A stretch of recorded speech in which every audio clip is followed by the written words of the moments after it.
And it's that gradual quality which makes addiction so dangerous. It rarely announces itself in the beginning. Nobody starts drinking socially and thinks in 10 years I'm going to be hiding bottles in the garage. It starts because it works. And that's the uncomfortable truth about it. Addictive things usually do something useful at the beginning. They relieve anxiety, they create pleasure, they numb pain, they reduce loneliness, they increase confidence, they help someone stay awake or they help someone sleep. And if something works, even temporarily, the brain remembers.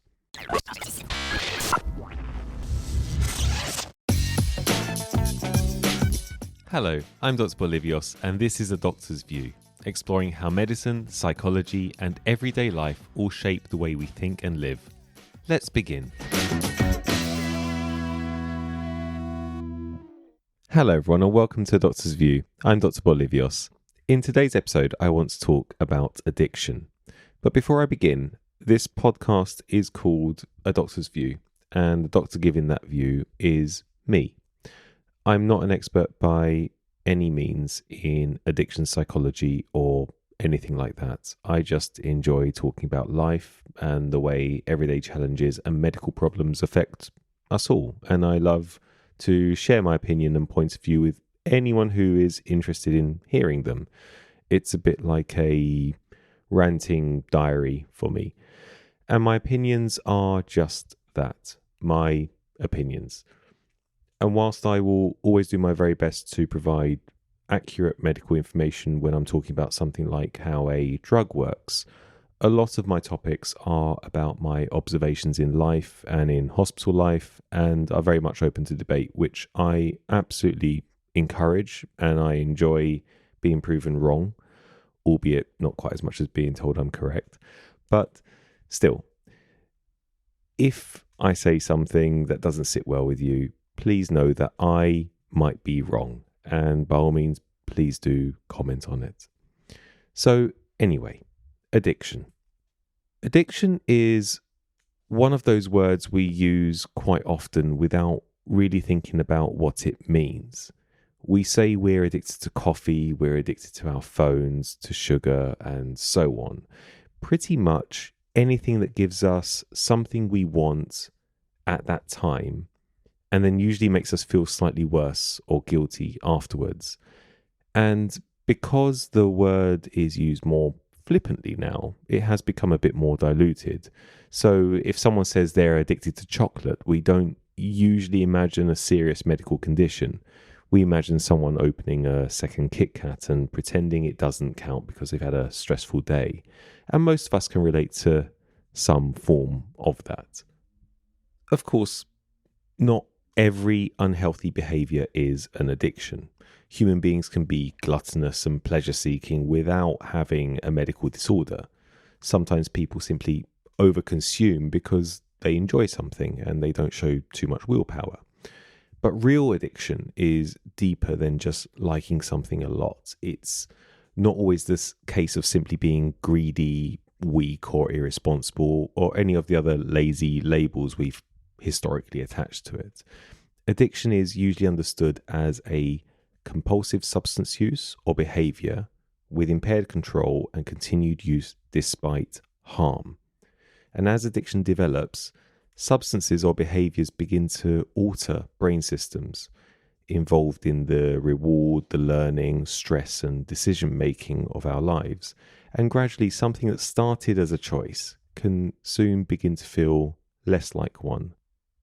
Now, that doesn't mean that people have no responsibility at all. And this is where there is often debate. Some people talk about addiction as if it's purely a brain disease and the person is completely passive. And others talk about it as if it's simply a moral failing and the answer is to pull yourself together. And as usual, the truth is probably more complicated and more human than either of those extremes. There has been quite a long debate about whether addiction is best understood as a disease or a behavioral disorder or a maladaptive learned behavior. And modern medicine generally classifies addiction as a chronic disorder or disease involving changes in brain circuits related to reward, motivation, and self-control.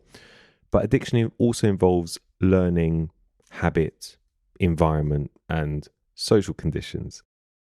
And in a way, addiction is fascinating as it sits in that strange middle ground between biology and behavior. It's biological, absolutely. It changes the brain, it changes stress responses, it changes what normal feels like. But it's also behavioral. It is shaped by environment, by trauma, boredom, and of course, opportunity. It's a relationship between a vulnerable brain and a rewarding stimulus and a world that provides endless access to things. And I think this is why addiction matters now more than ever, because for most of human history, addictive substances and behaviors were limited by friction. You had to go somewhere, you had to find something, you had to wait. But modern life has removed so many of these boundaries. Alcohol can arrive at your door, gambling can happen from your phone, pornography is just infinite. Food is engineered to be hyper palatable, and your phone can deliver reward, distraction, validation, and escape literally instantly. So when we talk about addiction, we're not just talking about heroin in a dark alley. We are talking about a broader question. What happens when the human brain, which has been evolved for scarcity, is placed in a world of abundance, a world of stimulation and engineered temptation? What happens when reward suddenly becomes frictionless, or when every uncomfortable emotion can be interrupted by something that changes how we feel? And this is what I want to explore in this episode. So, at its simplest, addiction is a pattern where a person continues to use a substance or engage in a behavior despite harmful consequences. Repetition alone is not really addiction. Pleasure alone is not addiction. The key issue is loss of control and continued use despite the harm. So, for example, someone might drink every weekend and not be addicted. Another person might drink less but be unable to stop once they start. The volume matters, sure, but pattern matters too. And medically, we often talk about substance use disorders rather than simply addiction. And that language is quite useful because it allows severity to be taken into consideration. You can be mild, moderate, or severe. It's not a switch where one day you're fine and then the next day you're an addict. It's often gradual. And it's that gradual quality which makes addiction so dangerous. It rarely announces itself in the beginning. Nobody starts drinking socially and thinks in 10 years I'm going to be hiding bottles in the garage. It starts because it works. And that's the uncomfortable truth about it. Addictive things usually do something useful at the beginning. They relieve anxiety, they create pleasure, they numb pain, they reduce loneliness, they increase confidence, they help someone stay awake or they help someone sleep. And if something works, even temporarily, the brain remembers. And that's where dopamine comes in. Dopamine has become this social buzzword. People talk about dopamine detoxes, dopamine hits, and dopamine addiction. And like most things online, there's a grain of truth surrounded by a large amount of nonsense. Dopamine is not simply the pleasure chemical. That phrase is actually quite simplistic. Dopamine is one important neurotransmitter that essentially helps the brain learn what matters, what to approach, what to repeat, and what might be worth pursuing again. I'd say a better way to think about dopamine is not just pleasure, but wanting. It is not only the enjoyment of the thing, it's the drive towards that thing, the feeling that says go and get that, open that app, pour the drink, watch one more video. And this distinction between liking and wanting is really important, because in addiction people may continue to want something long after they've stopped properly liking it. So for example, a smoker might not actually enjoy smoking a cigarette anymore, but the craving remains. The brain is a learning organ. If a stressful day is followed by alcohol and alcohol gives relief, the brain learns that alcohol is a solution. If anxiety is followed by gambling and gambling gives excitement, the brain learns that placing a bet is a solution. And if sadness is followed by food and food gives comfort, then the brain learns that food is a solution. So over time, the cue becomes really powerful. And this is why telling someone just to stop often fails so badly, the behavior is not existing in isolation. It's embedded in cues, in routines, emotion, and learned associations. So if you remove the substance but leave every trigger untouched, the brain continues to ask for that old solution. And many addictive drugs can produce dopamine signaling that is far more intense or more direct than any natural reward. Reward tells you something matters. Memory tells you how you got it. Emotion gives it meaning. And it's the prefrontal cortex that's supposed to help you pause and weigh the consequences. In addiction, those systems become imbalanced. So the person is not just choosing pleasure over responsibility in some simple moral sense. Their brain has become biased towards the addictive behavior.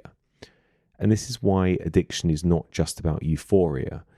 Over time, the motivation often shifts from positive reinforcement to negative reinforcement.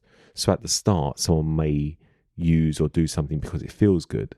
Later, they might use it or do something because it makes not doing so makes it feel unbearable. The drug or behavior is no longer adding joy, but it's just removing distress. It's bringing them back to baseline, or at least what feels like baseline.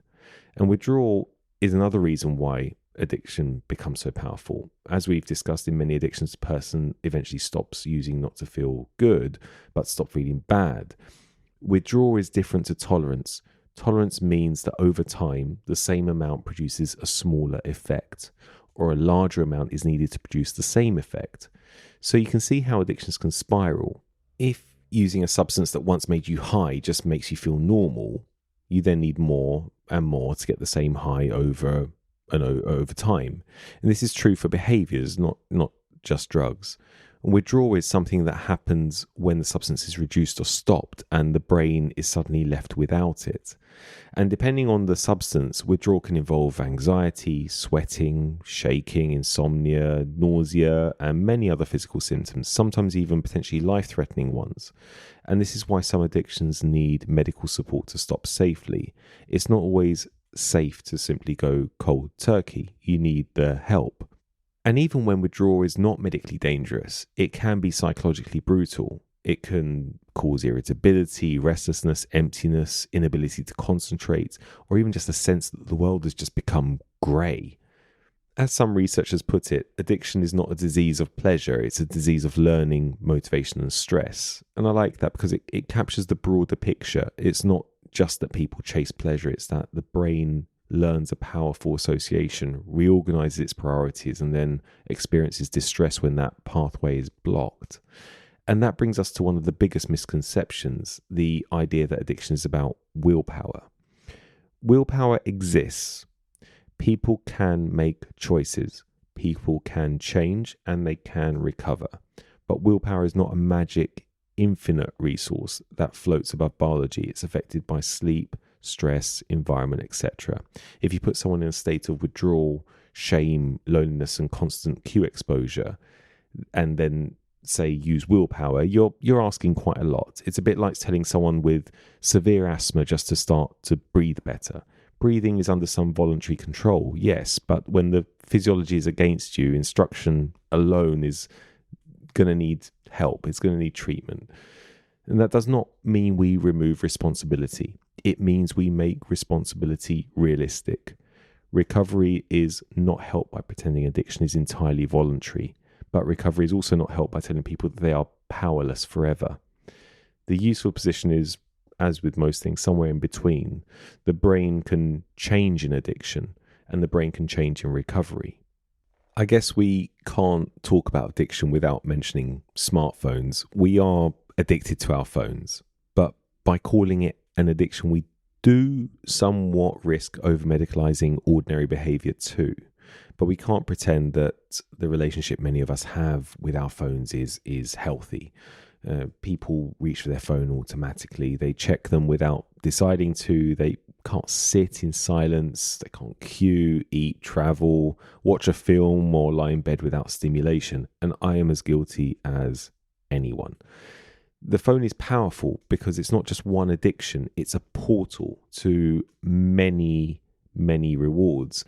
it's a portal to social validation, novelty, outrage, gambling, news, work, reassurance.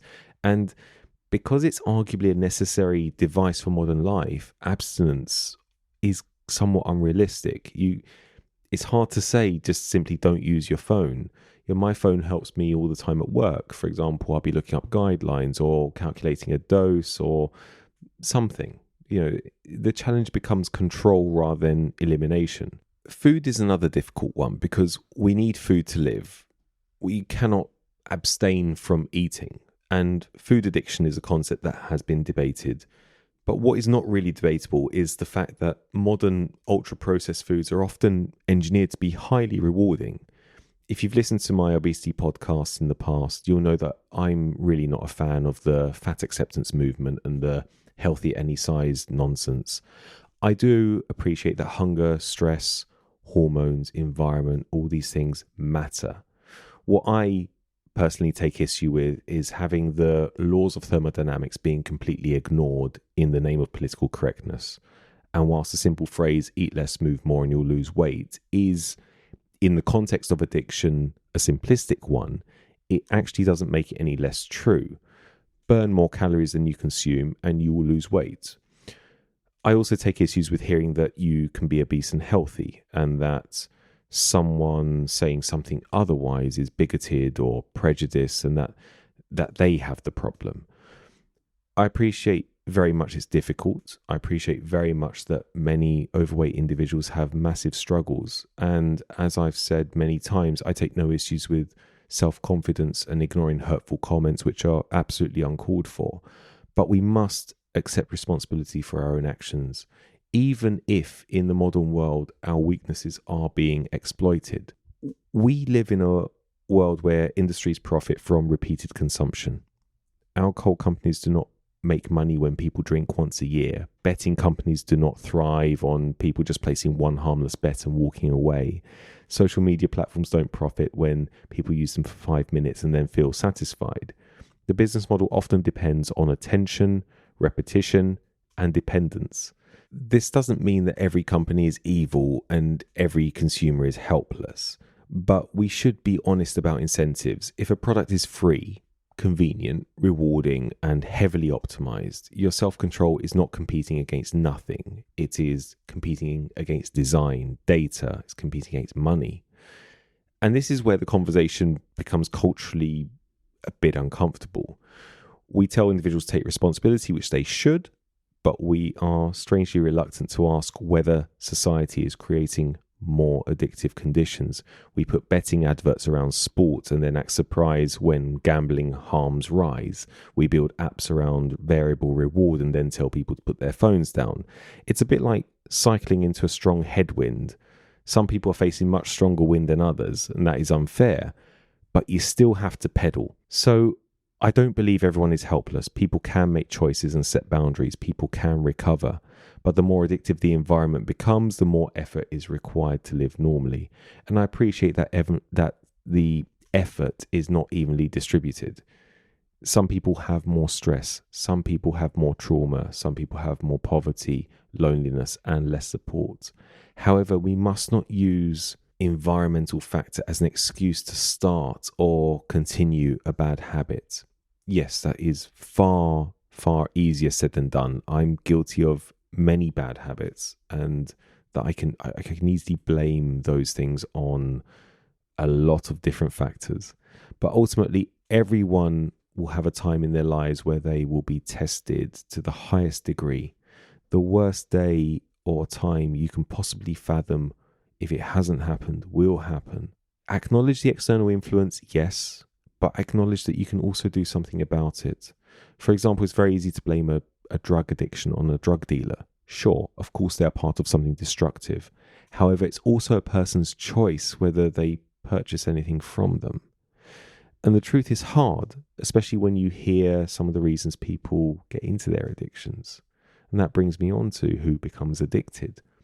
Well, the one thing I have learned in medicine is that addiction does not respect status and it does not discriminate. You can understand physiology and still smoke. You can know the risks of alcohol and still drink too much. Knowledge helps, sure, but it doesn't make you invincible. Addiction affects doctors, teachers, teenagers, parents, athletes, wealthy people, homeless people, even disciplined people. Even intelligence does not protect you. In fact, intelligent people can sometimes build more elaborate justifications and can rationalize, compartmentalize, and hide things. So there are risk factors, of course, but risk is not destiny. Many people with risk factors do not become addicted. Many people without obvious risk factors do. When I qualified as a doctor, I worked in AAU. This is the acute assessment unit. It was essentially an extension of A&E in a way. And we used to get a fair few patients who would admit to me their alcohol use when I would take their medical histories. And rightly or wrongly, I would occasionally ask, quite bluntly, out of genuine curiosity and genuinely in no way to be judgmental, I would just ask, what made you start drinking so much? And what amazed me was just how open these people were with their reasoning. And they'd be like, doc, this happened. They would tell me straight. It was usually a trauma in life, including someone's wife who passed away on Christmas Day, and alcohol was the only way of suppressing that memory. And one thing I noticed was just how pleasant and normal they were when they were talking to me, and how open they would be about it all. And it taught me quite early on in my medical career how easy it is to slip into this state. And often the reasons they were being admitted into the hospital had something to do with their addiction. For example, they would be either drunk or something similar and have a fall, and they'd come in with an injury from the fall and so on. So whilst that doesn't make the addiction healthy, of course, it does sometimes make it understandable. But just because something's understandable doesn't mean to say there is an excuse for it.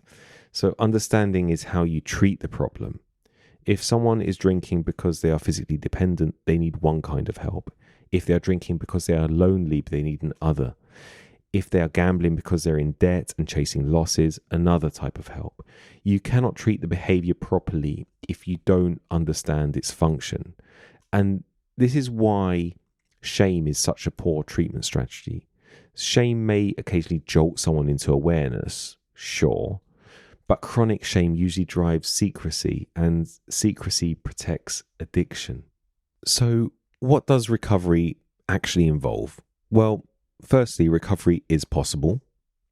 I think it's important to say that because addiction creates hopelessness, people relapse. They promise to stop and then don't. Other people lose faith in them and eventually they lose faith in themselves. But recovery does happen all the time. Recovery is rarely as simple as just stop doing that thing, because if alcohol, gambling, drugs, food, scrolling, whatever it is, has become your way of coping with stress or trauma or loneliness or anxiety, then removing that leaves a hole behind. And if you leave that hole empty, the old behavior has a habit of creeping back in. And that's why recovery is often less about removing something and more about rebuilding something. And sometimes medical treatment is genuinely needed. Alcohol withdrawal can be dangerous. Some people benefit from medications that reduce cravings or stabilize withdrawal. Therapy can help. Support groups can help. Honest friendships can help. And I don't think we should become snobbish about the recovery pathways either. Some people recover through therapy, some through medication, some through religion, some through exercise, and so on. And the best recovery method is one that actually helps someone build a stable life again. And one important thing to acknowledge is that relapse is not necessarily proof that someone is hopeless. It can be part of the process. Painful, dangerous, destructive sometimes, yes, but still part of the process. And I think one of the most important ideas in recovery is understanding that craving is not an instruction. It feels urgent. It feels like something that must be acted upon immediately. But cravings rise, peak, and fall. And creating even a small gap between urge and action can completely change the outcomes. And environment matters massively too. If you're trying to stop drinking, for example, while keeping bottles of alcohol around your house, you're making life quite difficult for yourself. If gambling is the problem, keeping betting apps on your phone is probably not a brilliant idea either. Recovery often means creating a friction between yourself and that behavior. And connection matters as well as addiction, because addiction loves secrecy. It thrives in isolation. Recovery usually involves at least one person knowing the truth. And real recovery is often not that dramatic. Films love the big breakthrough moment, the emotional speech, and the triumphant transformation, and so on. But real recovery is actually much less cinematic, for want of a better word. It's choosing not to buy the bottle on a random Tuesday. It's surviving a craving. It's deleting an app. It's going to bed, turning up to appointments, telling the truth repeatedly until eventually your life stops revolving around that addiction. Some people also talk about having an addictive personality. And maybe there's a grain of truth in that. Some people are more impulsive or more novelty seeking or prone to excess. But personally, I don't think it's too helpful when people start treating addiction like it's their identity, like they're fundamentally broken in some permanent way, because people can change. And language here matters as well. The word addict helps some people because it creates honesty and community. For others, it becomes pure shame, and addiction already comes with enough shame attached to it. One of the cruelest things about addiction is how it distorts priorities. The immediate relief becomes emotionally louder than the long-term consequences. The next drink feels far more real at that time than tomorrow morning. The next bet feels more real than the debt. The next scroll feels more real than the next wasted hour. And despite how addiction is sometimes glamorized in films and music and culture, it doesn't make life bigger. It makes life smaller. And more of someone's time and emotion starts revolving around the addictive thing. Recovery, by contrast, slowly starts to make the world bigger again. So what can people actually do? Honestly, I think the first step is just to be brutally honest with yourself. Do I control this, or does it control me? Is this making my life bigger, or is it making my life smaller? And then practical things matter too. Reduce access, increase friction, replace the coping mechanisms with something healthier where possible, involve other people, and stop trying to fight everything completely alone. Because ultimately, addiction reveals something uncomfortable about human beings. We are not purely rational creatures. We are emotional creatures with habits and reward systems and vulnerabilities, and modern life constantly offers us instant relief from discomfort. So modern life really exploits us in that way. But the brain that learns addiction can also learn recovery. And I think that's probably the hopeful part. And maybe that is where I want to bring all of this together. Addiction is not simply about bad substances or bad people.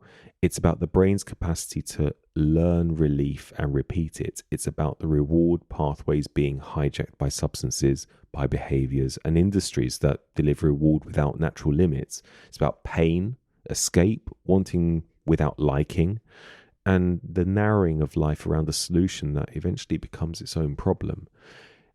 And if there's one thing I want people to take from this episode, is that I believe addiction is both more medical and more human than we often allow. More medical because it involves real changes in brain circuits and stress systems, and more human because it often begins with understandable need, be it relief, confidence, sleep, connection, numbness, escape, or even just finding meaning. So we need compassion, yes, but compassion should not become passivity. We need responsibility, yes, but responsibility should not become cruelty. We need honesty without humiliation. And perhaps we also need to look at the world we have built, because we cannot keep designing everything to be addictive and then act shocked when people become addicted. We cannot monetize attention, engineer food, normalize alcohol, advertise gambling, remove boredom and isolate people, and then place the entire burden of addiction on individual willpower. That is not a serious society. That is a society outsourcing the consequences of its own incentives. It's a bit like flooding a room and then blaming everyone inside that room for getting wet. The environment clearly matters, but at some point we have to ask whether people are actually trying to attempt to move towards the door to get out of that room. Because as individuals, we still have choices. We can notice what is pulling us. We can create friction, a barrier between our behaviors, our addictions. We can ask for help. We can stop laughing off dependence as a personality. We can ask whether comforts are still comforting us or are they quietly controlling us.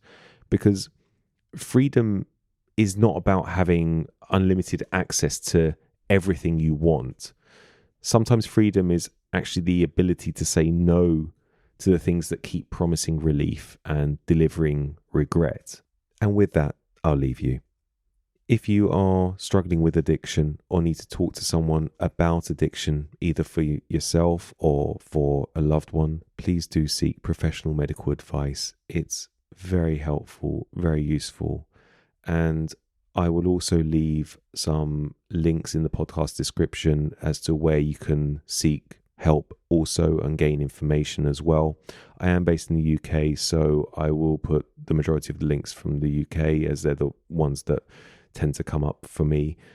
But please do some research, do search, and there are groups in many countries that can provide assistance. As always, please look after yourself. I'm Dr. Bolivios. Goodbye.